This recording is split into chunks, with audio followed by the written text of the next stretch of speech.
Today's episode is brought to you by Gray Block Pizza. Gray Block Pizza, 1811 Pico Boulevard, on the way to the beach. Gray Block Pizza, get that hitter. Today's guest is a Louisiana, a fellow Louisianian, a young man that I'm a huge fan of, a man that's, has constantly risen against adversity, uphill towards a single goal. He's a UFC champion in many people's eyes and a title contender right now. I am happy to have Mr. Dustin Poirier.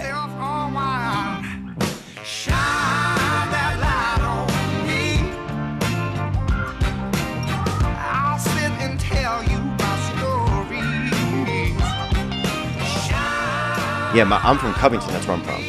Okay, so. I think that's between Louisiana and Mississippi. No, Alabama. Yeah, it's like heading towards Alabama, like off I-10. If you're heading towards if you pass I-10 hits like a Jackson exit. Yeah, and then I think that's I-55, and then if you keep going down there, you're closer like Abita Springs and stuff. Yeah, right next to Abita Springs. Yeah. Yeah, dude. Good brews. Huh? Good beers out there, man. Oh, good beers, dude. Dude, Abita Springs has this place there where it's like 4 dead man's curves all come together at once. And it's literally there's a graveyard. So many people have died there. It's the absolute worst idea ever. Sounds horrible. Yeah. There it is, two hours away from each other. Yeah, there we go right there. So what town are you from in Louisiana? I'm from Lafayette. Oh, really? Right there where that red dot is. God's country. Yeah, is it really? Better believe it. Yeah? Yeah. So do you miss being at home? Because now you live in Florida. No, I moved to Florida in 2012 Yeah. when I first made the switch to American Top Team. Right. And then, I bought a house there. Me and my wife lived there for 5 years maybe almost. And then we had a daughter. So I sold my house and moved back. I live in Louisiana. Oh, you do? Oh, yeah. Oh, really? Yeah. Oh, that's awesome, bro. I just go to South Florida when I do training camp. So I'll go there 8 to 10 weeks. Yeah. Yeah, I have an apartment there. Yeah. But my home is in Louisiana. So are there other fighters that are down there in South Florida that you get to see when you go there? What is that training camp vibe like? Training camp is well, first of all, American Top Team is just a mecca of not only mixed martial artists, but boxers come in and out, kickboxers, jiu-jitsu practitioners. I mean, it's just combat sports headquarters from people from all over the world. So there's a few guys in the stable that live there, but there's a lot of people that it's rotating. I mean, there's new people in and out. So I always have different training partners when I'm there. Yeah. Lots of guys from Russia come in. We have a lot of guys in that PFL tournament right now. So a lot of Russian guys in right now. Dude, the Russians, something. What is wrong with Russian people, man? Something's different about them, huh? I don't know, man. They're hairy for sure. Are they? Yeah. Dude, fucking Russian people. Dude, I dated this Russian girl for a while, bro. She was crazy, bro. She was always trying to do butt stuff to me and stuff. Something was wrong with her. To me. She wasn't lucky. Yeah, I know. She was wild, bro. She was wild. So when you're in those these training camps and stuff, are you just training with dudes all day? Is there just constant access to different types of if you wanted to do bow staff fighting or could you do anything? Yeah, anything.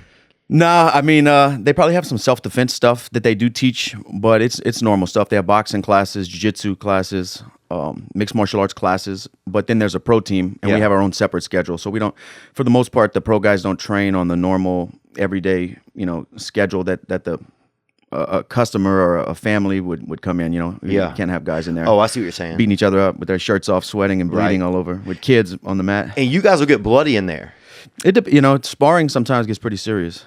Now, that's a question I have because, I'm not a fighter, dude. I don't even think I could really defend myself, I would, if I had a shield, I could, but I don't think if I had, just my own body, I could, So when I see people fighting, I'm like, damn, this shit is wild, bruh, you know? When you guys are doing the practice fighting, the training, how actual is that to what we see when we're watching the cage? Younger guys, for sure, it's pretty close to what you see in the cage because these guys are nuts. They're trying to find out if they are fighters. They're finding out. They're soul searching themselves. But guys who have a lot of fights, we kind of train smart and keep it under control for the most part. The grappling and wrestling and stuff is live, as hard as it goes. It would be a real scramble in a fight, right? With the grappling and submissions and stuff like that. But when it comes to the kickboxing and boxing and stuff, there are moments where it gets heated, but most of the time it's pretty under control. Yeah. Yeah. So right now you're down in Florida and your family's in Louisiana. No, so when I go to Florida, I'm back in Louisiana now. Okay. When I go to Florida, my family comes with me because I'm family there does. 8 or 10 weeks. You know, I fly my wife and daughter out. Right. Because I just can't stay away from my family. I'm a family man. You know, Yeah. I love my girls and I need them with me, especially going through training camp. Yeah. But yeah, I was supposed to fight Nate Diaz November 3rd in Madison Square Garden. Joe Rogan, dude. I've called Joe one time, and we're talking about something, and I told him, I was like, dude, I'm a Dustin Poirier fan. He's from the same state as me. And he goes, do you want to go to the Poirier-Diaz fight? And I was like, yeah, oh my God, bro. I was so excited. But I had to work that night in Buffalo. But you guys so what happened? My hip is pretty jacked up. That's why I'm out here in LA. Yeah. I'll be here until Wednesday. I'm having some stem cells and synovial fluid injections in my hip joint on Wednesday morning. Right. So that should ease the pain a little bit. I have 2 tears in my labrum, Uh-huh. and because of that, it's causing some bone on bone, and it's just really painful, man. Is it? Yeah. Anytime I get stretched out or overextended in a stride, or I just pay for it really bad. So Like, where do you pay for it? In the muscle or where the muscle hits the bone? no, in the actual joint where the Oh, wow. the top of your bone goes in, you know, the ball and socket joint Yeah. where your hip bones meet. Yeah. Yeah. Because a lot of people have to get those replaced sometimes as they get older. Yeah, I mean, I got to try to take best care of it so that doesn't happen. Are But, you worried about, like, is that like a bigger worry than just having to step out of this fight? you know, honestly, talking to the doctors, they think surgery is going to be like inevitable sooner. Or it's going to have to happen. But this will buy me a few camps, this stem cell and stuff, Yeah. and let me do my training a little bit less pain. But dude, I just if it lasts me to the world championship, then I'm golden. Yeah. You know, that's all I want. I just want to be the world champion. Then you can cut my hips off and whatever. You can cut my fucking legs off. You can fucking tie me to a skateboard. You can cut know my what I'm arms and saying? legs off. Yeah. Is that so? Like, I was actually talking to a friend of mine. I called a friend of mine today who lives down in New Iberia. Actually, on the way up here, I was just excited you were coming in. I was like, hey man, I got Dustin Poirier coming in today, and we were just talking about I wonder what drives like a fighter at a certain point. And do you think that the drive to fight has been different from when you started to what your kind of drive is now?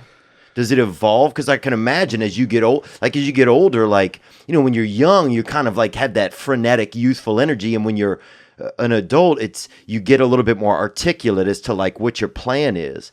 Have you noticed any of that in yourself? For sure, man. That's definitely a lot changes. I had my first mixed martial arts fight when I was 18 years old. Yeah. I'm 29 now, so 11 years later, I still have love for the fight, but it's just I'm fighting for different reasons. I've found out the first reasons I was fighting for. I've discovered those things and found out more about myself, and now I'm here. You mature and grow in the sport and as a person, and now I'm a father and a husband and stuff. Things change in your life, but Right. Fighting, still fighting.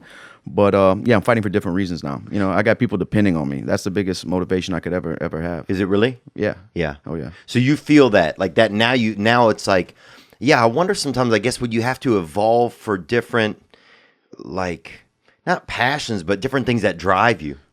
Yeah, and like I said, man, I got mouths to feed, and I'm trying to leave a legacy. I'm at a point in my career where the next moves is huge. Yeah. Yeah.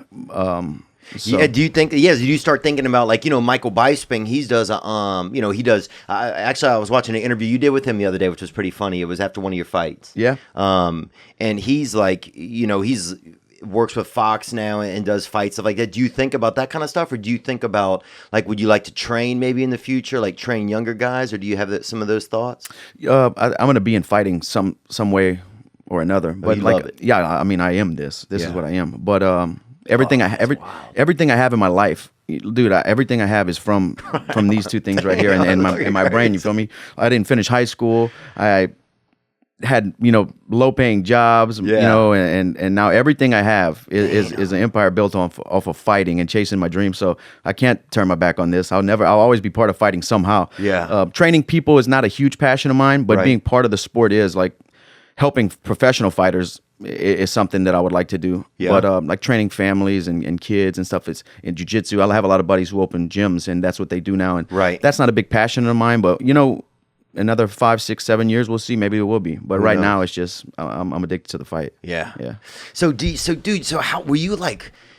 I mean, were you just devastated when you realized that you couldn't go in that fight, bro? Because how did you feel, man? Yeah, it was co-main event, Madison Square Garden, pay-per-view. Oh, dude. It's a huge fight. It's huge. It's like exactly where things were headed. Right. And I took this fight because it was like a fight for my legacy. It's Nate Diaz. He's really hot right now. You Yeah. know, coming off of 2 of the biggest UFC pay-per-views ever before the Conor Khabib, and it was just a crazy timing for this fight to come together. But it sucks I had to pull out. But you know, I think that shows maturity on my part. You know, when I was younger, I probably would have kept going. I wouldn't have said a word. I wouldn't have told my manager or the UFC that I was injured. I would have fought, and then, you know. But now I just got to look at it as a whole. I'm trying to be professional with this. You know, I'm injured. I can't run sprints. I can't throw kicks right now. So Yeah. that's a big part of my training. Oh, that's huge. Oh, 100%, man. Yeah, I was watching some of your fights this past weekend, and like, yeah, it's like, dude, that kicking is fucking crazy. Like, how do you do that? Because you got to pay attention to somebody's hands, and then they got their fucking feet. Like, Usually you don't want to throw. You want to put something in their face, throw punches or combinations, or make them think something else before you kick. You don't want to just throw dry kicks. You know. Yeah.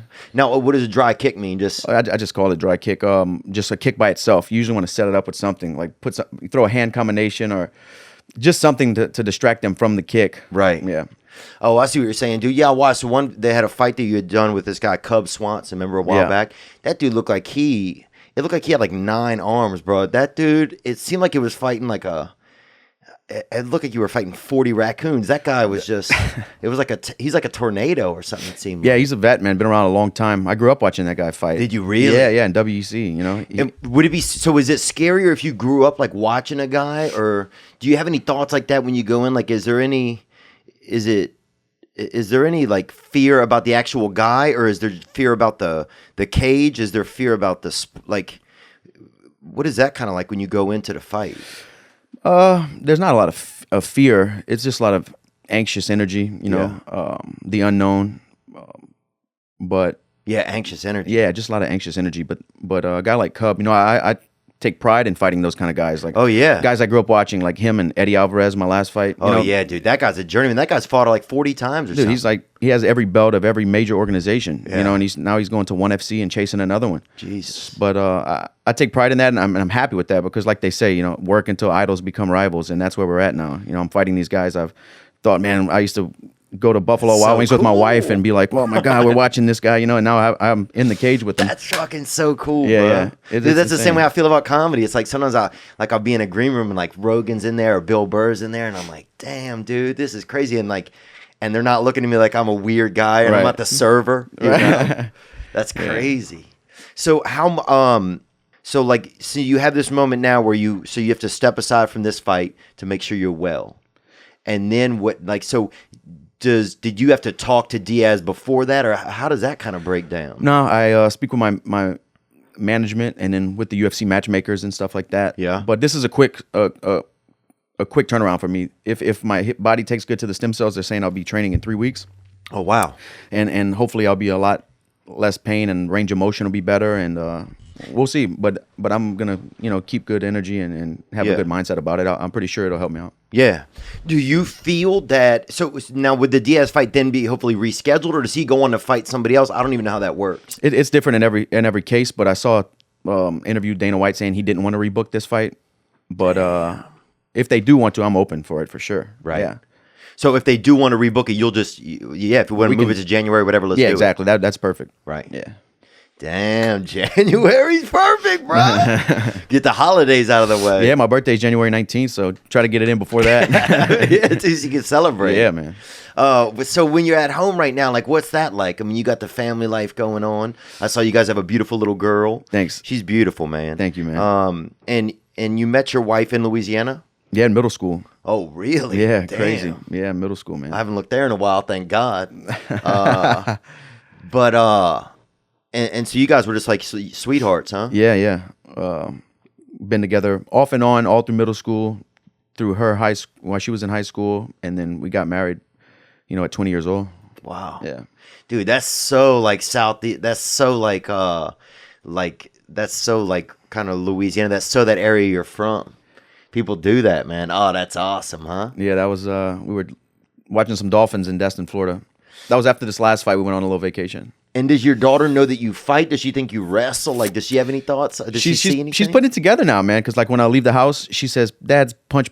Like she knows I'm going. Right. She goes to the gym. She hits the bag. She knows about it. She puts on my MMA gloves and boxing gloves and runs around the house trying to hit me. Oh, that's cool. I don't know if she can put it all together, but she knows I do something with ass whipping. Yeah. I know.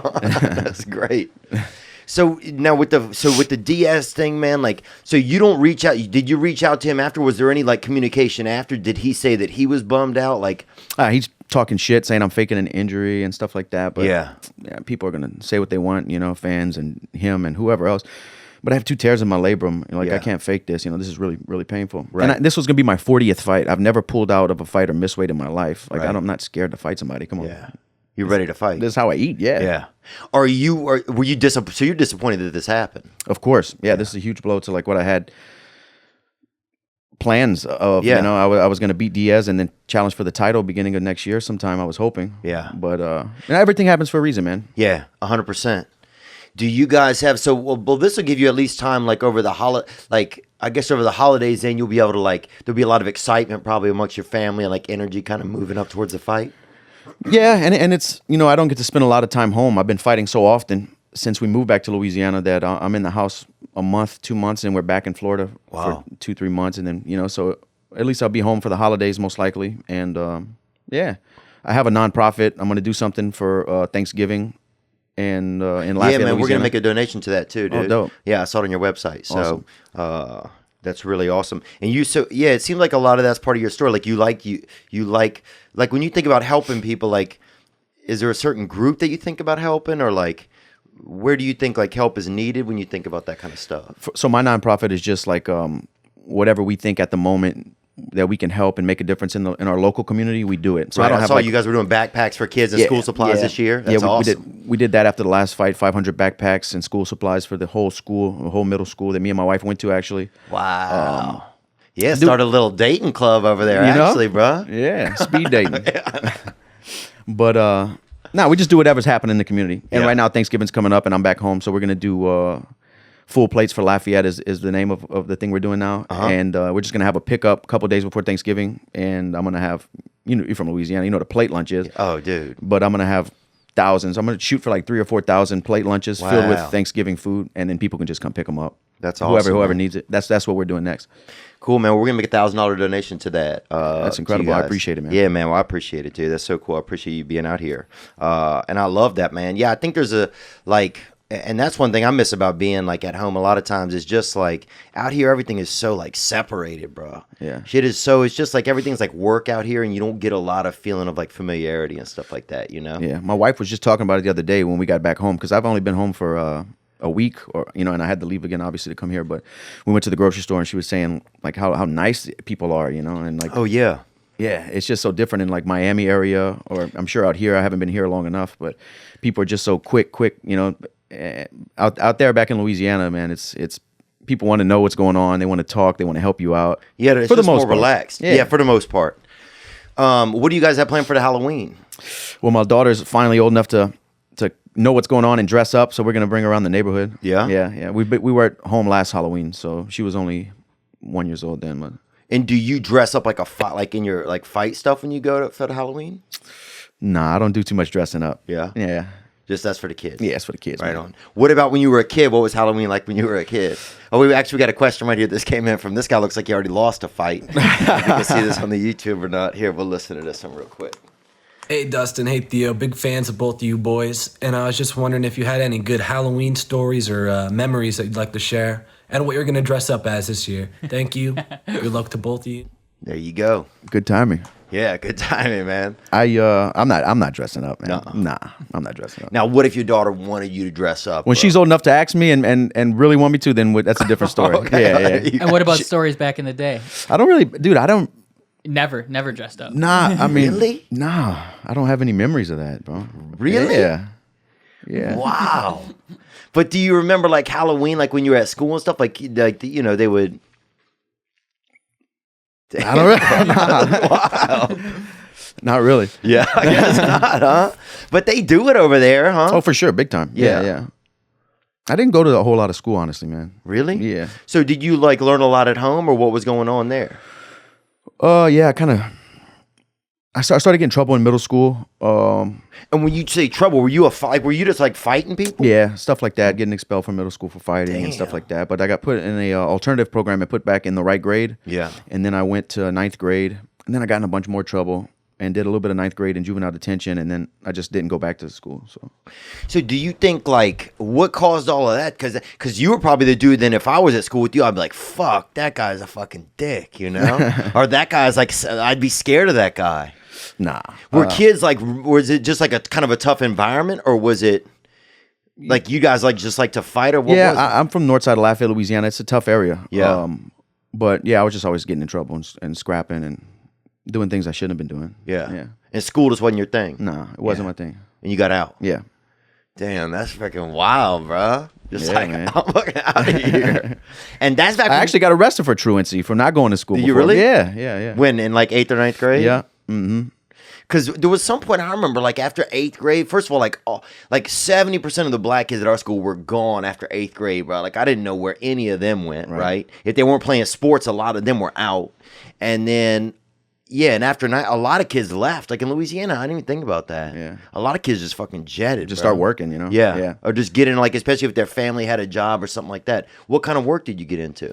I did cement work. I did building decks, construction work. And then when I was 18, I got a decent job with a buildings distribution company. Yeah. And we would go to job sites and like deliver doors and just brand new houses, everything they need, trim, doors, windows. I did that for a couple years. Yeah? Yeah.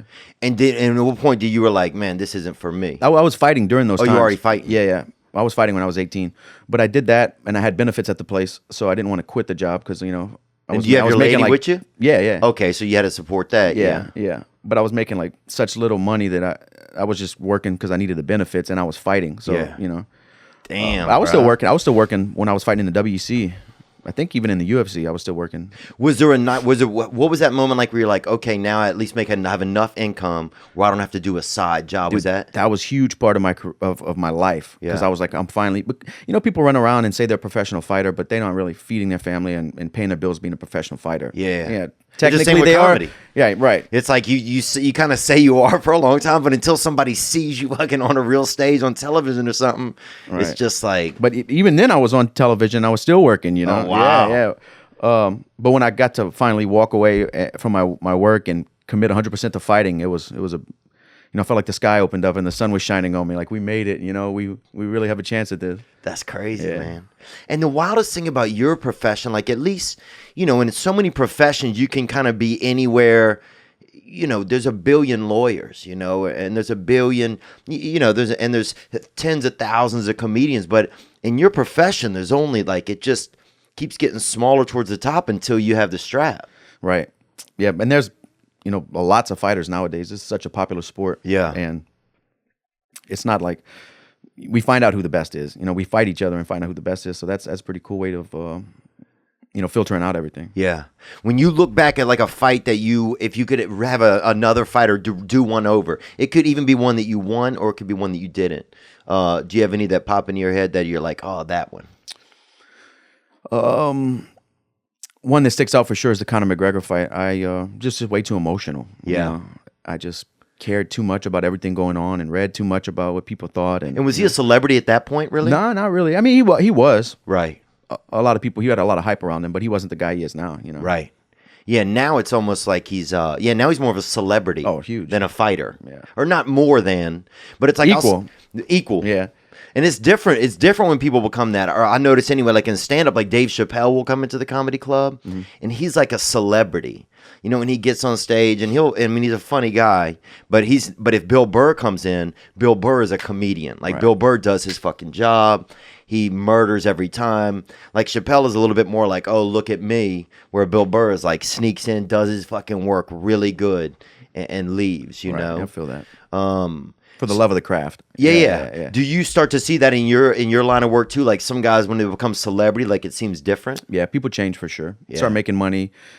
People start running up to them for autographs, and they start getting that, you know, recognition in public and stuff. People change for sure. Yeah, the ego's dangerous, huh? Yeah, man. Do you worry about that? Nah, because I'm in it for the scrap, you know. I try to walk away from that type of stuff, you know. Right. If I see a bunch of guys wearing UFC shirts, I'll put the hoodie on and kind of turn, you know. Yeah. You just want to win the belt. Yeah, I just want to win the belt, man. That's all I want. I just want to be the world champion, and then I'll go back to delivering windows. So is that really that goal? I mean, so that's the thing? That's the You just want to be the best. Yeah, of course I would love to stay in this sport for a long time and make a shitload of money, but I just want to say that I did it. I want to have the UFC championship around my waist. You know, all these years with my wife struggling and taking food out of the grocery basket because we couldn't afford it, and making ends meet, and you know, sacrificing a lot. I just want to say it was all worth it, because once you become the world champion, you know, that's forever. Yeah. And you know, that's what I'm trying to do, honestly. Damn, that's powerful, man. That's really, really cool. That's so inspirational. Can you hear my crotch making a rustling sound? I can't either. My crotch is dead asleep right now. That's because it's all softened up in these MeUndies. MeUndies, man, it's like just tying a bunch of soft, chubby babies right around your junk. MeUndies are the best underwear ever. They're made from micromodal fabric. It's 3 times softer than regular cotton. You know cotton that comes in the top of vitamins? It's 3 times softer than that. MeUndies has multiple fun prints, and each month they have matching socks and bralettes. So if your lady wants that bralette, you can get that bralette. 100% satisfaction guaranteed. You're going to love these underwears. And to get 15% off your first pair and free shipping and 100% satisfaction guarantee, go to MeUndies.com/weekend. And I'm telling you right now, my crotch is locked up in MeUndies. Go to MeUndies.com/weekend for 15% off your first pair. It's a great gift. Come on, guys, support the podcast. Thank you very much. This episode is brought to you by Squarespace. Have you ever been in a space before? What did it look like? Do you remember? Could have been square. From websites and online stores to marketing tools and analytics. Squarespace. It's that all-in-one platform to build a beautiful online presence and run your business. Look, if you have a business and it's just you're hoping people drive by or stumble in, or you're hoping there's a storm and everybody runs into your business to buy your product, that might happen. But what's definitely going to happen is people are going to see your product online. And Squarespace has that all-in-one platform to create a beautiful website.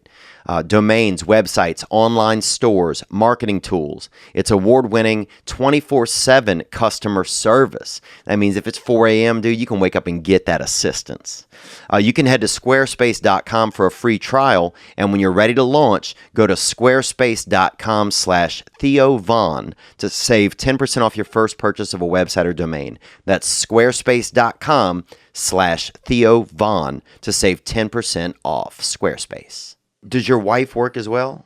It's not really any of my business, but She worked throughout my whole career, and then when we moved to Florida, she was actually in school in Louisiana. She followed my crazy ass dreams and pulled out of college, and moved with me to South Florida, and then started working a normal job. And she worked until she had the baby. Yeah. And does she come to the fights, or is everyone? Really? Everyone, dude. My wife me and her in Louisiana. I rode a bicycle to work. We would both use her car. She would pick me up after she worked all day and bring me to the gym. Dude, she used to drive me to like Charles at these Motel 6, dude, gunshots and stuff, and outside she would crazy, man. She's been my dog, man. Has she been? Yeah, she's been. She's awesome, she's an anchor, bro. Yeah, I wouldn't be as far in my career without her. Yeah. And because what is that? Because there's you always have that home. That home is always there. It is, and you know, she just balances me out, man. And I don't no telling what I would be doing. You know, if I wasn't married all these years, I'd probably been cutting up and getting into trouble and not as focused. Oh yeah, definitely not as focused. But we have a team, me and my wife. Not to sound cheesy with this, but we have a team, and we had goals that we set. Right. And well, look, it's working, bro. Yeah. No, it's a huge part of my fighting success. My wife, for sure. Yeah. Nick, do you have something? Yeah. First of all, I want to thank you for especially the Eddie Alvarez 2 and Joseph Duffy. I won a lot of money on you. You were almost a 2-to-1 underdog on Joseph Duffy. That was absurd.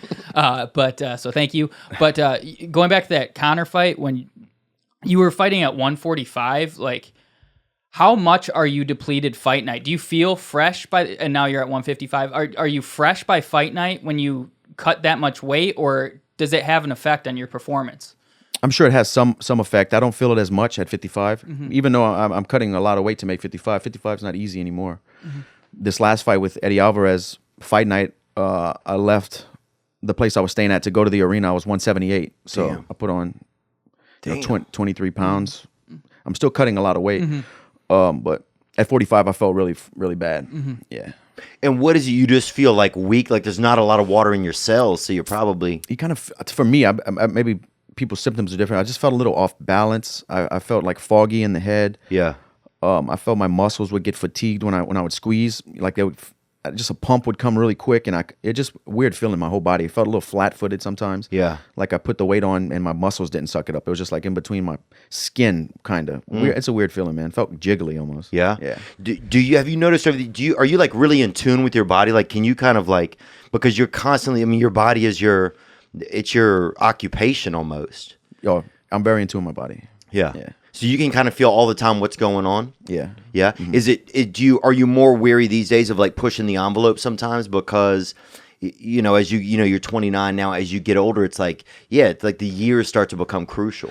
In the last few years, I've noticed like when I was younger, I can train every day, 3 times a day, as hard as I want and be fine. Wake up the next day and do whatever. But now, like if I have a hard sparring session, I wear that bumps and bruises for a couple of days after that. Right. So my training kind of Like a bangover, kind of. dude, Like a hangover, but for fighting. yeah, exactly. Yeah, man. Like when you were young, you could drink every night, wake up, and start over, right? Yeah, you could do whatever you want. Well, You could cut your fucking leg off when you were young. That bitch would grow back. I felt like it was a different time. Yeah, bangover, man. I know, hangover. Yeah. So if this fight, after this stem cell stuff, you'll know if you're ready to rock again. Then. Yeah, I'm going to talk to the doctor again Tuesday, they said, and then I'll go in Wednesday morning. But everybody reacts differently to stem cells. Hopefully my body reacts really well to it. And it takes a lot of the pain away and gives me back my range of motion. It takes some of the inflammation out. But I'll be back in 3 weeks to training. Wow. Yeah. Yeah, I got stem cells. It's where they take your blood out and then take the cells out of it and inject them into you. That's PRP. Oh, that's PRP. That's what I got. I got that in my hair. Yeah. Just to keep this fucking class going, bro. Keep that shit up, bro. Dude, I mean, I feel like Squirrel Master. Bro, if I was down by you, I might get hunted. I feel like fucking Daniel Boone. Dude, it's kind of crazy when I go outdoors in Louisiana, if I'm out at night, bro, and I'll turn around, there'll be a lot of raccoons behind me. I swear to God, bro. Oh, man. When's the last time you've been tiki tubing? I don't know. It's been a while. What is it? No, that's right around your area, up Denham Springs area. Oh, tiki tubing? Yeah, man. What is that when people get tiki torches and go No. tubing? It's like this. That would be crazy. I don't know. It's like, I don't know if it's a river or some stream that's miles long. People go up there with they have like. Oh, the ice chest Yeah, and all that? and the shit floats down. It's like a slow. Look, there you go. Tiki tube in Denham Springs, man. Oh, yeah, dude. I thought you brought that mullet out there a time or two. I was wrong. Dude, we went You're not from Louisiana. we went in the Boga Chita River, right? This is like, which I don't even know if it's a river. I honestly feel like it's an outlet from a business. I feel like it should be definitely shut down, like condemned. And I remember one time we're like going and there's like this bend in the river and this dude is out there with a girl and they're shooting a gun into the water, right?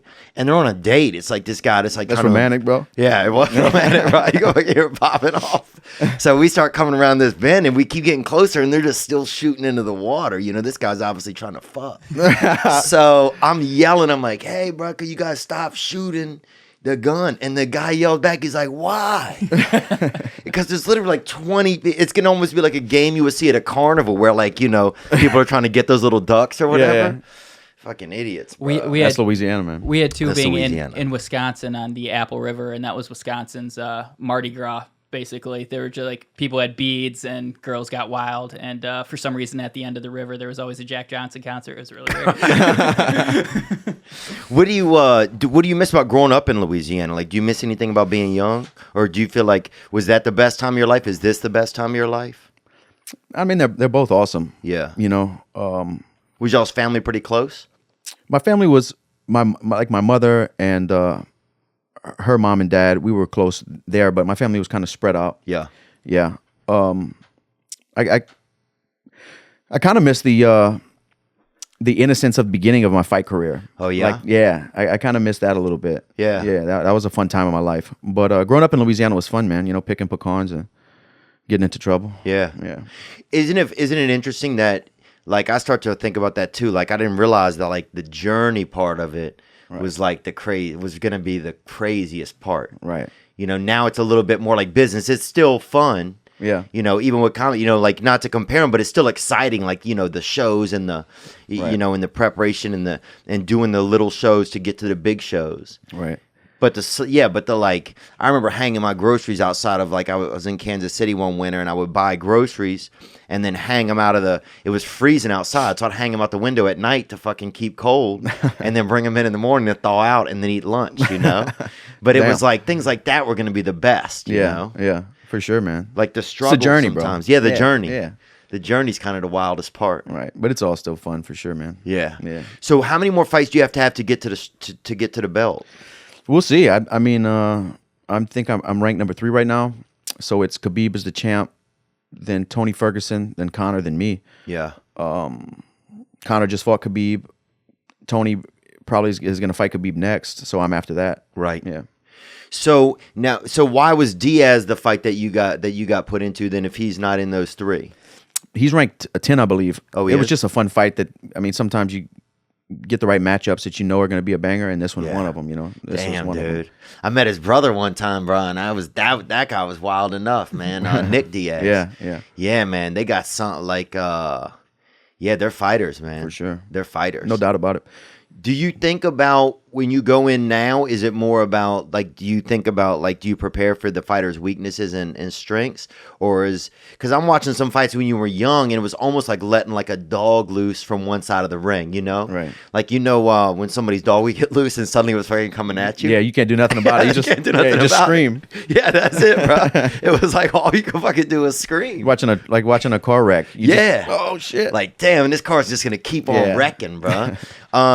Is there more strategy involved now? Yeah, this is it's definitely an art now. Back in those days, it was a fight, and it still is a fight, but it's definitely more technical, man. We break down footage. My coaches do. We train specifically for certain guys, and that's one good thing about American Top Team. There's so many guys there. Yeah. That like if I'm fighting a Diaz, we have tall guys who I can spar with. Oh, that's dope. We have southpaws. We have. He's obviously a really good jiu-jitsu practitioner. We have guys who are great in jiu-jitsu, a lot of black belts on the mat. So like all bases are covered when you're at a big camp like that. That's one of the benefits. That's one of the values. Yeah. Did Platinum Mike Perry ever be down there? I've never seen him there. No, You haven't? That guy's wild, bro. I think he trains a lot in northern part of Florida, maybe. Yeah, he's in Jackson New Mexico. Wink now. Okay. Is he? Yeah. Is there any fighters out there that like people don't know about that are like, you know, like, is the toughest guy you've ever met? Is that been in the cage or has that been in the streets, you think?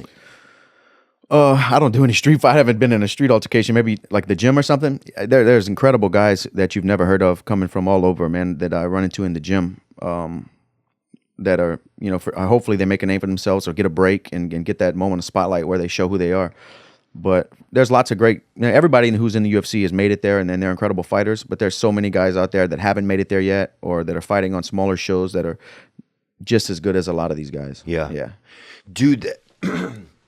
So when you say like get a break, like what kind of break has to kind of happen? Like, do you have to have a manager that gets you a fight? Like, how much of that kind of stuff goes on behind the scenes? That's a little bit of politics, of course, but like beating the right guys. Yeah. Maybe let's just say there's a matchmaker for the UFC who's watching this up and comer, and you're his opponent. You go out there and beat his ass. Like, and now the matchmakers are looking at you like, wow, who's this kid? Like that kind of break. Just the right matchups, the right eyes on the fight. Yeah. The right platforms to really show who you are. Yeah. But nowadays, man, there's so many streaming organizations that are online, and they have Fight Pass that are giving all these guys a place to fight where a lot of eyes can see it. So there's a lot more opportunities now. Yeah. Yeah.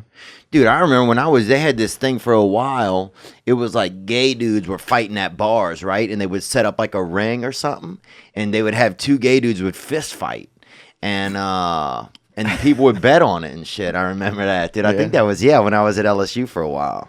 Wow. I don't know what happened to that shit. It might have got shut down. Cockfights. Yeah, it was cockfights, I think. I think it was like really AAA, you know? Do you think that you could fight an animal ever, bro? Do you think it's ever going to get to that? What? Like a bear? All right, I don't know. Like if you think, like I thought, like if like you could, a kangaroo with gloves on? like if you could fight, could you fight a couple? I'll fucking body shot that thing. Could you? Would you really? Oh yeah. I mean, I would. Can they kick? What's the rules? I don't know. That's a good question. What is the rules?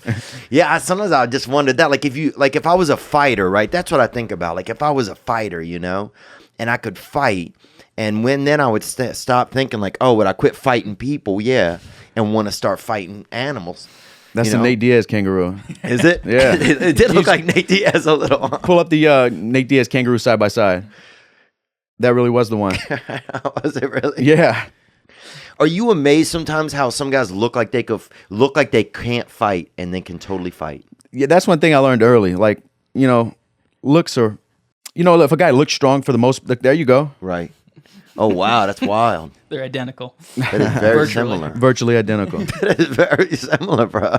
Yeah, a lot of times, like, you'll see a stringy, lanky guy, not a lot of muscle definition, and then you get on the mat with him, and you're like, guy's incredibly strong, or you'll see a guy who's got huge muscles, and then you go with him, and you're like, this guy's not really that strong. Yeah.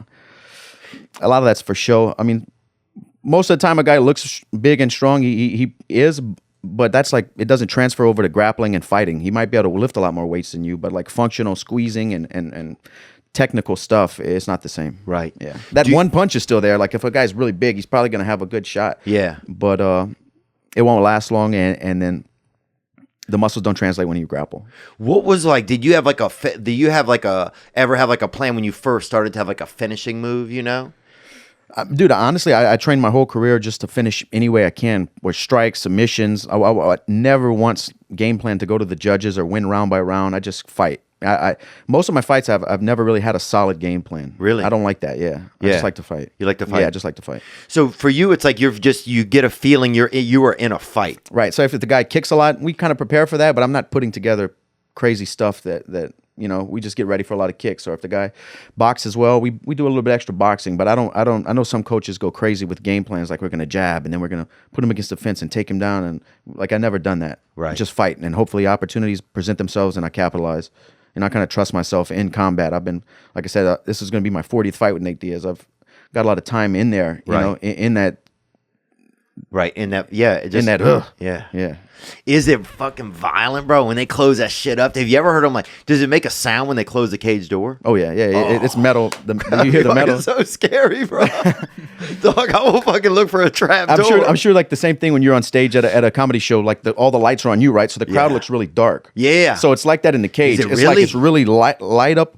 Everything's lit up, and you kind of look through the fence. You can't really see anything out that much. Damn. You see like the first row, but it's just like spotlights on you. Yeah, that's really similar. That's crazy. Yeah. So then you're just in there. And can you see, do some guys can you tell when a guy is lasered in, and can you almost see when you look in a dude's eyes in the ring, like, can you feel if you think he's been training hard, if he's been focused? Does all that kind of come into that moment, or is it still? It's different for everybody. Some guys are like that. They're looking at you and they're really intense and all that, and you get in there and you whip their ass, and then they, but some guys don't want to make eye contact. They're kind of staying to themselves, and then the bell rings and they're maniacs trying to take you out. Right. Everybody's different. I think it's more of a personality thing. When you're fighting, are you looking somebody in the eyes, or is it more of this kind of this wider kind of view that's going on, or something? I mean, eye contact is made for sure, but I'm kind of like all my senses are engaged. I'm just kind of the whole picture I'm seeing. Yeah. And are you at this point in your career, are you thinking, or is a lot more of it like it's just natural? It's a flow almost. It's just a flow. The only times I really start to think a lot is in positions like against the fence, if we're both clenched up, or like I get a takedown and we're on top. We have like moments of clarity in there where things kind of slow down. I'm just like, oh shit, I can hear Joe Rogan talking right now. He's right there. Wow. Yeah. But then it goes back to the craziness. I don't feel like you have time to think. You're doing what you trained to do. There's a tiny bit of thinking, but if I can explain it to you, think about this: if you're driving on the interstate, right, and somebody slams the brakes and you see red lights, do you say, I need to hit my brakes now too? No, it's too late. You don't have time to think. You just do it. That's kind of what fighting is. A guy punch at, I don't say, well, there's the punch, I'm going to slip it and counter. You just do it. Just like hitting the brake. I just do it. I've done it so many times. It's muscle memory in my brain, and it's just what I do. Yeah. So do you feel more comfortable in a fight than say like what's something you would feel like uncomfortable in? Speaking in front of a lot of people, I guess, would probably be a big one. Right. You'd rather like be the thought. Once I'm doing it, I wouldn't probably have a problem. But the thought of doing it is like, oh shit, oh here we go. So you'd rather be in a fight than be in a public speaking? Yeah, fighting. I mean, God damn, that's fucking crazy to me, man. The absolute last thing I would ever want to fucking be in is a fight, bro. Dude, I'd rather fist fight a kangaroo than go do a comedy show. Dude, I'm telling you, what's next is going to be a league that travels around, and it's going to be men fighting animals, dude. What about 40 foxes? You think you could fight 40 foxes? 40? Baker's dozen, I give a good shot at. Yeah. Let's take another call that came in. For sure. Theo, huge fan, brother. I wanted to ask Dustin, I'm a huge fan. I live in Youngsville, Louisiana, so not far from it. One, what's your favorite place to eat at here in the Lafayette area? And don't say Dino's because I know that's your boy. And then second, I mean, I know you have the Diamond Training Center, but I was curious as to, I guess future business opportunities that you were maybe looking into establishing here in the Lafayette area post-MMA career. So, killing it. Love y'all. Yeah, man. What's up? Yeah, dude, I live in Youngsville. Oh, do you? Yeah. I'm always at the Rouse's and I love Rouse's, bro. Oh, dude, it's a spot. Dude, Rouse's is the best, man. Yeah. Rouse's has everything. And you think it's not going to be good when it first opened up. I was like, this shit's all just going to be like, but it's good, though. No, it's good. Yeah. I missed it, man. And when I was in Florida for a while and I haven't been back to Louisiana, and then I fought in New Orleans, and there's that Rouse's right by the Oh yeah. Oh, dude, that was so awesome, man, to just walk back in there and smell that crawfish in the air. Yeah, they got everything in there. Right. But I like Prejean's in Karen Crow. I like that spot, but he's right. Dino's is good pizza, man. My buddy owns that place. I don't know what business ventures I have the Diamond Training Center, but that's like, I don't make money with that. That's just a private gym I have where local guys come, we open the door, train, clean the mats, and just have fun training. But I really like beer. Maybe I'll do something with some beer. I don't know, man. We'll see. I got a cool idea for a TV show. Oh, yeah? Yeah. Where I travel around and train at gyms and go to local places to eat. Oh, that sounds really cool, actually. I got it up here, man. Nobody's done that, man. That'd be dope. Hell yeah. Yeah, I wonder what it would be called, man. It'll be called Food Fight. Ooh. I like that, bro. Yeah. Bro, off the beaten path places, too, dude. Yeah, like... Shit, you got to catch with your face to eat it. You know what I'm saying? Yeah, 40 foxes, bro. Right. We might have to At least cut this part out, so it's no one's. Oh, yeah, so you keep your idea, too. Yeah. That should be all over. It really will, man. Food Yeah. Fight's a great idea, actually. I want to do say I go to Louisiana. We go to a boxing gym, then we go to some local spots, or we go to New Orleans. I got a bunch of buddies who have gyms. Like any gym in the U.S., like I won't be able to get into. Yeah. Just because I've been fighting so long and I know so many people. Yeah. But I'd like to do like what's around that city. Like if I go to Philly, we'll go to a bunch of boxing gyms, then we'll hit a bunch of cool spots, right, and kind of learn the gym story, and then some restaurants around their story. I like that. And what it's like, what guys that are training, what MMA guys are eating, what UFC guys are eating. Well, I'd like it to be like. Not so much the healthy stuff, but like the local spots that only these guys who live at this gym and train there know about. Right. Like, yeah. Yeah, to keep it grassroots. Yeah. Do you, is there a lot of pride from your area? Is there a lot of support for you? Dude, it's amazing. I mean, you know how Louisiana gets behind sporting events or athletes, dude, like LSU or anything. That's one thing I can say about Louisiana that I miss being away is like Louisiana supports Louisiana. Yeah. Yeah. If you're from Lafayette, everybody's behind you. Everybody loves you.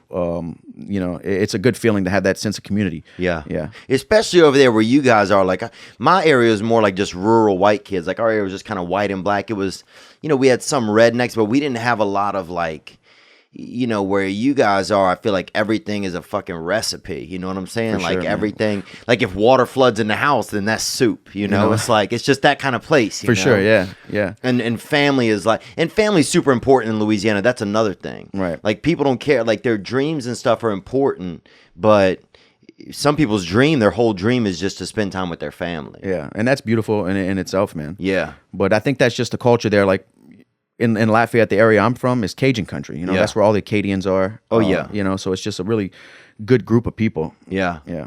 Yeah, man, that area is a lot of fun and a lot of good people from over there, No doubt about it. A lot of good food. A lot of athletes, too. Yeah, for sure. A lot of great high school football. Yep. Yeah, man, I miss Louisiana, dude. I miss it. I love Nashville, too. Have you been to Nashville? Never been to Nashville. Oh, bro, Nashville's pretty cool. Yeah. Yeah, it doesn't have, like, the same kind of... It's more, like, kind of fancy South a little bit, but it has... there's some fucking just... I mean, it just still has like a lot of like family first type of stuff.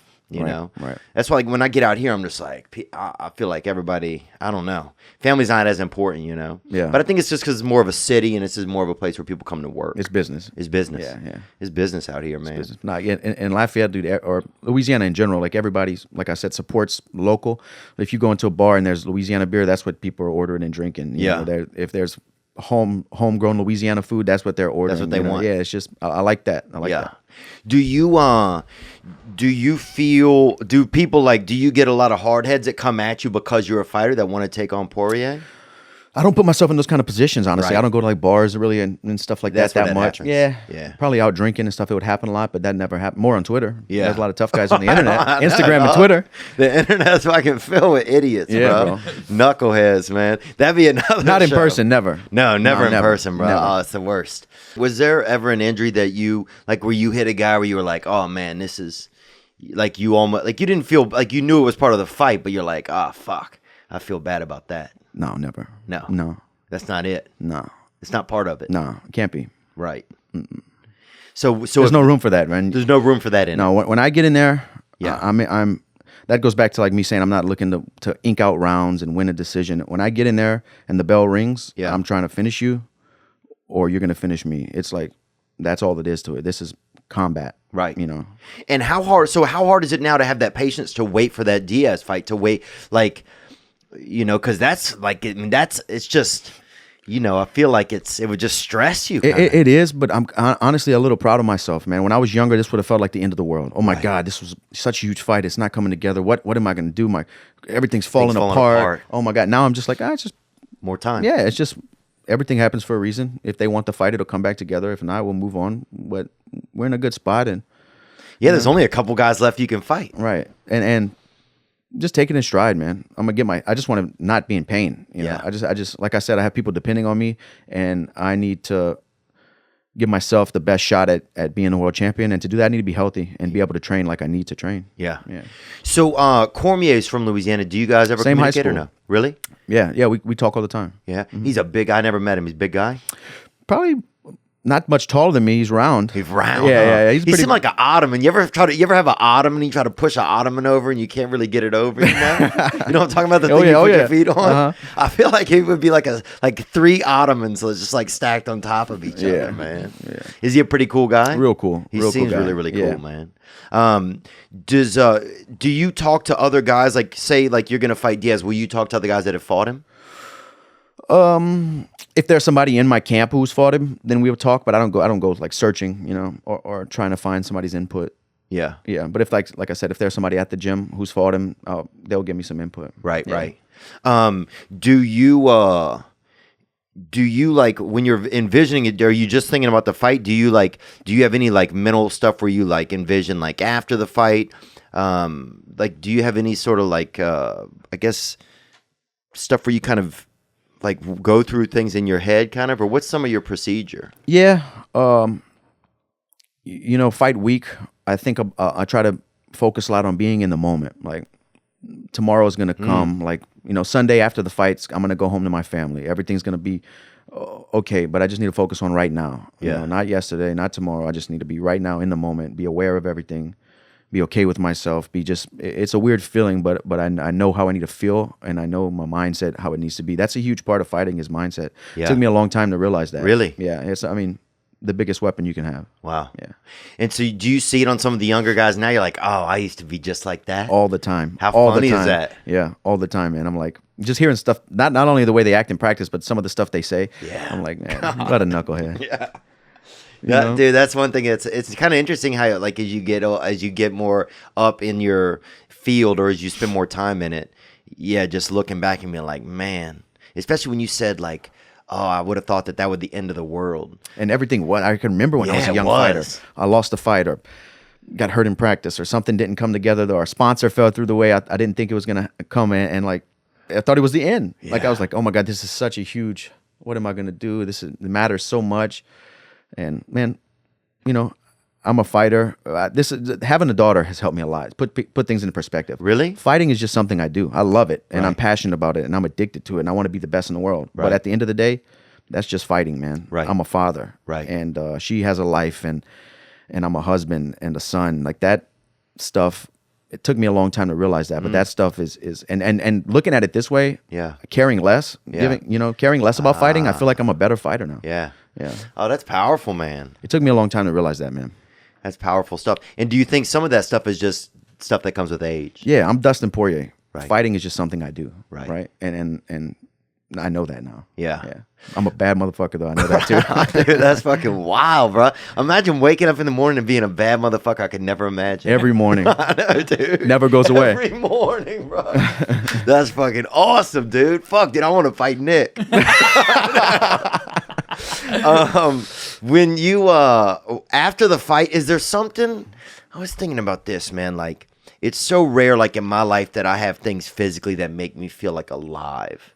After a fight, whether you win or lose, I was looking at some pictures of you after a fight. One of them, you had I think you might have had a crutch or something. I mean, I don't even know. Or you were sitting on a table or something. Just some couple different pictures, and I was like, man. And I couldn't tell if you'd won or lost the fights, right? Mm-hmm. I didn't even know which fights they were from. But I was just like, fuck, he looks so alive. Like, is there something that just, like...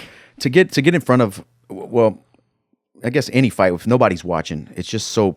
pure combat, one-on-one, man-on-man, just fighting to the finish. Nobody's jumping in. It's just you guys are going to handle this business, and somebody's going to get beat up. And that's so pure. And like after you go through that, it's almost spiritual. After a fight, it's like almost spiritual. Like I elevated my life. I walk away from fights like I'm a different person. I have a different view of the world. Like it's weird, man. It really is. I can and it's a rush that. I can only get from that. Right. Yeah. Win, lose, or draw. The next day I get on that airplane to go home or to go wherever we're going, and I just feel like I just went through a spiritual journey. And that's win, lose, or draw. You feel that same kind of. You have that same moment where wow, I went through.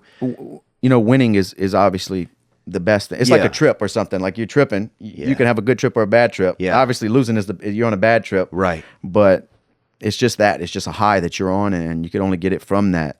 And it's a crazy thing to do, man. I could imagine. It seems, it would almost be like taking a drug or something. And back in the day, like I was saying about innocence, I kind of missed that innocence. There wasn't as much on the line. I was just fighting for the love of fighting. Yeah. Now there's bills on the line, and got to get home healthy to my daughter. None of that stuff was in my mind as a young fighter. Yeah. It was just, let's bleed. Yeah. Let's put on a show. Damn. For $500. Let's just hope nobody dies. Crazy. But now it's like so much on the line every time I step in there. Yeah. And it's spiritual. Yeah. Yeah. It seems like that. It seemed like it would almost be like a native. Yeah. It almost seems like, it made me wonder when I look at that kind of stuff, and I just look at the pictures after. I was like, man, it seemed like no matter what, I couldn't tell if you won or lost or whatever it was, but what if, you would learn something about yourself, Yeah. You like they say, adversity introduces a man to himself. Yeah. So when you win, you learn the whole camp, but when you lose, you learn a lot about who you are too. Wow. And I've lost 5 times in my professional career. Yeah. What have you learned, man? I mean, I feel like every time I've lost, I've made huge adjustments and explored those reasons I've lost, and I've always learned from it. Really? Yeah. Every single time. So you'll go back and even look at like, okay, this specific moment or two that contributed to the loss, and you'll learn and you'll become more aware specifically of that, you feel like? Yeah. Mm-hmm. And if it was a technical thing I did wrong, then I go back and work on ways to round that out and make everything smoother, not get in that position again. But sometimes it's mental, Yeah. Yeah. The kicks piss me off, dude. I don't like when people kick that much. I don't like dick kicks. Really? Yeah. People do that? No, I mean, not supposed to, but it happens. Really? Oh, yeah. Are there people out there that just do it that's part of their goal? There's probably people out there who do it to get a breather, Oh, yeah. Yeah. You get one warning, right? Bang. Oh, you do? I'll fucking burn that bitch. I'd burn that bitch at the start of the second round. It's like a free timeout in there. Guys throw a dick kick. Yeah, let's run up and both kick each other in the dick real fast and take a break. You get a 5-minute break, man. And there's no timeouts or anything. No, of course not. Fuck. Yeah. That's Once the bell rings, you go. Yeah? Oh, yeah. You go. And do you, is there like a moment in the fight, say if like a fight goes 5 rounds, right? If it goes through all of them. Is there is there usually like kind of a flow to a fight, or is it different every time? Like if it goes 5 rounds, like if it... There's definitely different rhythms in fights, you kind of know. Well, me from fighting so long and having so many fights, like I know how I'm feeling in the fight, how we're matching up, what I'm doing, what I need to switch, things like that. But every fight's different, man. Every fight is a different. Damn. With that, between 3 and 5 round fights, are you pacing yourself more in the 5, or are you full speed? I think my last 3 or 4 fights have all been 5 rounds scheduled for 5, and I fight the same. You know, I prepare differently. I try to get there a little bit lighter, so I'm not cutting as much weight. So like the fatigue doesn't set in over the, you know, dehydration and stuff doesn't mess me up if we do go 4 or 5 rounds. But I fight from bell to bell, whether it's 3 rounds or 5. When it's different seeing you like some of your more recent fights and your beginning fights. It's so different. Do you notice that when you watch them? Oh, for sure, big time, man. I was a maniac. I was just throwing punches and eyes closed, swinging for the fences. Yeah. One's like watching almost a kid, and one is more like watching a man. Do you notice that when you see him? Yeah, and it is that. I grew up in this sport, so there's fights of me being a kid, and there's fights of me being a professional fighter, feeding his family. You know? That's wild. Yeah. Do we have any more questions, Nick, that came in? Yeah, there's a couple more. They're kind of silly, but let's take one, and then I just have one more question, and we'll probably be able to. All right. Oh, I had one more actually.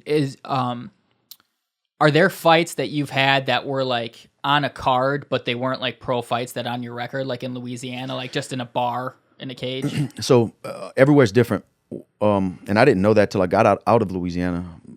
In Florida, you have to have like they can't knee to the head, and you can't. All kind of weird. You have to have bigger gloves, and you have to wear shin pads if you're an amateur.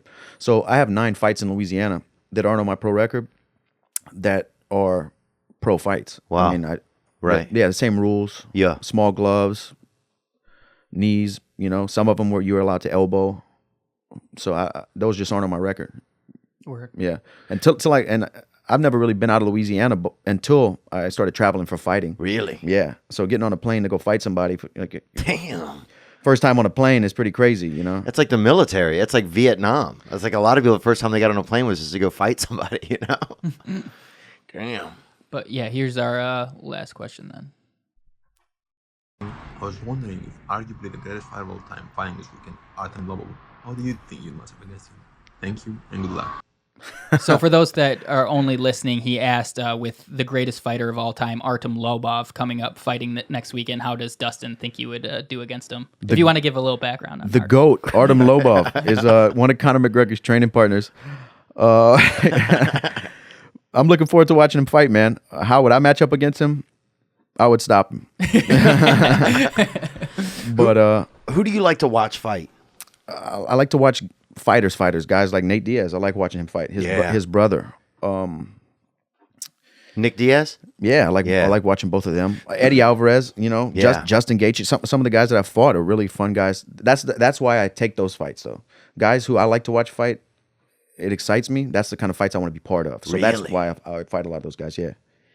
Dang, dude. So now, how many fights will you get presented that you will be, and you might be like, not for me. It happens a good bit, probably. Then guys that want to take a shot at you. Not as much as you think. Really? Yeah. It's not like they send me a list of 5 names and say, here, pick a guy. Yeah. It's just kind of comes together at times. Right. You know, like, hey, this guy, it seems like it's a decent matchup, and he's going to be willing to fight. It just comes down to timing. He wants to fight this month.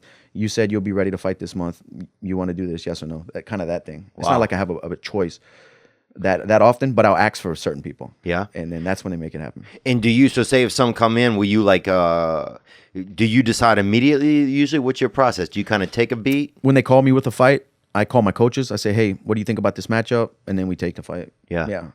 I've never turned down one. You haven't? No. Wow. Pretty fascinating. You got this, they got that Cormier-Lewis fight coming up. Yeah, the Black Beast. Dude, it sounds fucking crazy. I can't even believe they're going to let these guys fucking fight each other. Dude, and they're both taking it pretty quick. You know, Yeah. Lewis just fought, and Daniel was They fought 2 months ago at most. Yeah.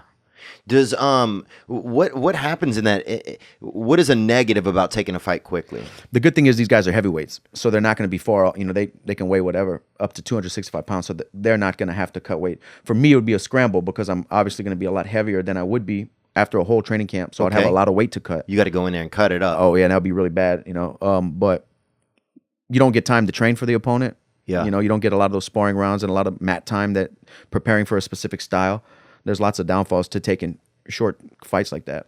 What do you see happening in the Lewis Cormier fight? I think Daniel's going to take him down. I mean, he's not going to take the risk of throwing punches with a real heavyweight. You know, Daniel's a big guy, but Lewis is a lot bigger. Yeah. And he's known for knocking people out. I think Daniel's going to wrestle him. Yeah. Yeah. So if you got a guy that's trying to knock you out, you gotta slow him down usually then. Yeah, or you can break it down and try to counterpunch him. And there's so many things you can do. Were you right-handed or left-handed when you were a kid? Right-handed. And are you both-handed now, you think? Yeah, I use both hands for different things, but I fight left-handed now. Really? Yeah. Fuck, bro. That's crazy, dog. I realize, like, I noticed that if I'm gonna like do like hopscotch, I start on my left foot. Yeah. I noticed that. Yeah, I can go right, but mostly I'm more left, man. Yeah, I just don't have that many athletic skills. Like a sprint, you would start with the. If a sprint, I think I would start. I wouldn't sprint anymore. Okay. Yeah. Me either, man. My hip. Yeah, I would shut it down. So the stem cells you'll know in 3 weeks then. Well, I think I'll know before. They said I'll be able to go back to training in 3 weeks. I'll know before then. I'll know how I'm feeling like within a week of the shots. Right. Yeah. They're also doing synovial fluid, so my joint is going to be lubricated. Okay. Getting the oil changed, dog. That's it, huh? Yeah. So, dude, and that's just now. Do you just really need enough to be able to get to that fight? Is that kind of how you think about it? Well, they told me. Yeah, as long as I can have a healthy training camp and then fight, whatever happens after that just happens. That's kind of my mindset. But I want to do the right things, and they told me that this could be anywhere from 8 months relief, to a year and a half. It's hard to tell. Everybody's different. Okay, so this is kind of like, I remember I got a part of my disc taken out once, and they give you like the same thing they give women when they're pregnant. They give them epidurals, right? And so that would make it so then totally like my back would be fine for like 6 to 8 months, and then it would just get kind of bad again. But maybe it's similar. This is a little bit different, I think. Right on. Yeah, maybe it's not even similar. Well, let's take one more question, man, and then we'll shut it down. Yo, what's up, baby girl? This is Eric calling from Denver, Colorado. And I saw you got that bad boy, the Diamond, on your show. And I got a question for him. Sorry, I'm talking kind of fast and doing some drugs. Cocaine. But, yeah, my question is, what was the craziest street fight he's ever seen or been a part of? And Theo, I think I know yours. It was when you got when you ran into the headbutting champ and it didn't go your way. But Theo, take care, and I'll try and stop doing cocaine soon. So, all right, boys. Yeah, take care. Good luck. Good luck. Yeah, good luck stopping doing cocaine, bro. Oh man, I haven't been part of a street fight. And to answer that question, I haven't been part of a street fight, and I don't know how long. Yeah, I don't want to do that. I don't want to. I'm off the clock. Yeah. Did you ever see any though? Have you ever seen some real wild ones? Dude, last one that I could think of that I've been in was one Mardi Gras down in Lafayette, Louisiana. I was at my brother's house, and it was like a street party. Everybody's out on the street, and my wife was leaning over a fence talking to somebody, and then guys from next door came over and like bent over her back while she was bending over and put his hand on her stomach and like started talking in her ear, and then bro. You just saw red, huh? Yeah, I ripped him off. I had a buddy of mine who fights. He started dropping this other guy's people left and right. Dude, I mean, 100%. Every shot that landed, 100%. Everybody fell. 100%. He shot 100% from the field that night. Then I started punching this guy, and then he had a lot more friends than we did. And my brother's not a fighter, so he didn't run. He didn't run out of the house to come fight, but it was just like people were fighting everywhere. He was refereeing that. Yeah, and I ended up getting my back up against a car because they were jumping. I was like, and I got hit with a bunch of uppercuts. It was crazy, man. Mardi Gras things. Mardi Gras is fun though. Yeah. Anything can happen at Mardi Gras, dude. Yeah. I love that, dude. My buddy, some guy slept in his truck all night one year. I slept in a portalet one time in New Orleans, man. I didn't have a place, yeah. Oh, like a porta potty? Yeah. I mean, the seat was down, but yeah. That's like the Ritz-Carlton compared to where some people sleep out there. That's true. It gets a little deep out there, Mardi Gras. Dude, that's one thing I do miss about Mardi Gras, man. Everybody would drink all day and anything could happen. Yeah. You could start a family. You could start a fire. You could start a family. You could start a fight. Anything could happen at Mardi Gras, man. You'd end up with all kind of strange people. Yeah. I miss that stuff, man. I think some of what I miss really is just being young, and not having those responsibilities. Like, dude, I remember when I was young, I would you could take a nap, and if you you didn't care how long it was, you didn't set an alarm. No. Like, fuck it, bro. Yeah. I'm going to sleep. I might wake up tomorrow. don't even matter. Yeah, it don't even matter. And now it's just like everything is more just, I guess, adult, you know? But I guess that's part of growing up. Well, man, we wish you the best of luck, dude. Thank you so much for coming in, bro. This is really, really cool. Thanks for having me on, man. Yeah, man. Wish you the best of luck, man. We're going to try and come out and see one of those fights.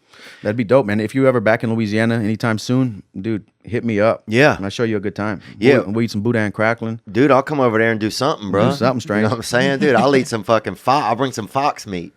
You know? Fight some kangaroos. Well, they had a couple brothers that lived by me when I was in Baton Rouge. They were always grilling dove outside of my apartment. Dove. Yeah. And I go out there, dude, and these two black dudes was always cooking dove, dude. And I don't usually eat peaceful birds, you know? Right. No, right. But then one day I was like, I'll fucking have some, man. And it was good. Keep it the violent birds most of the time, right? Oh, dude, I'll fuck a toucan up. You know what I'm saying? Some toucan kebabs. Oh, bro, forget about it. Dustin Poirier, the Diamond. Best of luck in this upcoming fight, man. I hope you heal up soon. And we'll see you next time. Thanks, brother. Yeah. Now I'm just floating on the breeze, and I feel I'm falling like these leaves. I must be cornerstone. Oh, but when I reach that ground, I'll share this peace of mind I found. I can feel it in my bones, but it's gonna take a little time for me to set that parking brake and let myself unwind. Shine that light on me. I'll sit and tell you my story. Well, thanks for watching that video right there. That was a beautiful little segment, I think. But of course, I'm partisan to myself.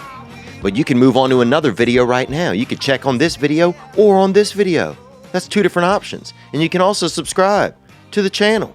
Check on a new video. Subscribe to the channel. Check, subscribe, check, subscribe.